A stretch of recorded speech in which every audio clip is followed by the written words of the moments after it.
Kaninong bahay ito? Ay, kay Doña Ren. Wala pa tayong kape dyan. Oh, bili na daw. Magtimpla na tayo ng kape. Meron nang nakandang creamier and chocolate. Wala bang cookies?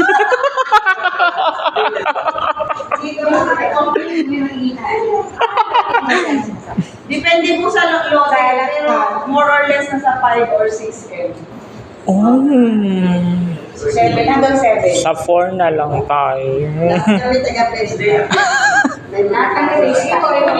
Mas maan dito no, madam. Maliwanag. Basta si Mitch kapitbahay lang namin, kilala niyo yung mga pala si Mitch. Sabihin mo lang, kilala ba sila Ate Josie? Ate Pichi, Sonia, Tess. Ngayon, di ba dedikado yung dapat? Ayusin na daw.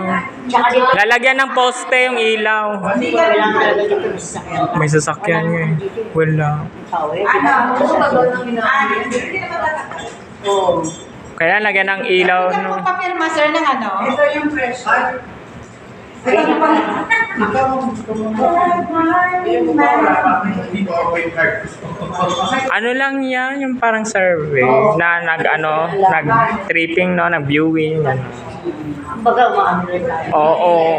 Ikaw na lang nakita. Ikaw ang opinion. Oo. Yeah,